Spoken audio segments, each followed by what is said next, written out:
Hello everyone. বর্ষাকাল অনেকের ভালো লাগে, আবার অনেকের কাছে একটা দুঃস্বপ্ন। সেটাই তোমাদের দেখাচ্ছি যে আমাদের পরিস্থিতিটা কি। দেখো একবার, দেখো অবস্থা। এই যে জল, এই যে আমাদের ঘরের দুয়ার, এই যে অবস্থা দেখো। আর গাড়িগুলো যাচ্ছে, পুরো গাড়িগুলোর ঢেউয়ে একদম এইখান দিয়ে মনে হচ্ছে যেন সমুদ্র। পুরো বাড়ির ভেতরে জল ঢুকে গেছে। আমার বর ছিল না, কাজে গেছিলো। এখানটা আমি কী করে আটকাবো বুঝতে পারিনি, তাই আমি আটা দিয়ে এরকম পাথরের টুকরোগুলোকে কোনো রকম আটকেছি। তা এরকম করে কি আর হয়?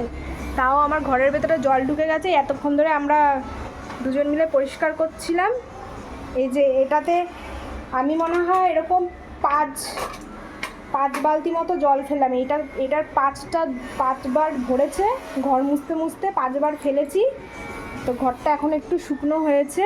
তা আমি আমার বরকে পাঠালাম যে কিছু একটা আনো যাতে জলটা আটকানো যায়। এই সিঁড়ির তলায় জল ঢুকে গেছিলো, সব সিঁড়ির তলার জিনিসপত্র এগুলো এখন আমার ঘরের মধ্যে। এই ঘরটা আমাদের একটু নিচু, যে এইখানটা একটু হালকা উঁচু, এইখানটা একটু নিচু, তো সেই কারণে পুরো এই ঘরেও জল ঢুকে গেছিলো। আমার ঠাকুরও রয়েছে এখানে, দেখো অনেক পরিষ্কার করেছি। সেই দুপুর 2টোর থেকে পরিষ্কার করেছি। এই যে এখন এটা কি আনলা? Plaster of Paris. এই প্লাস্টার অফ প্যারিস দিয়ে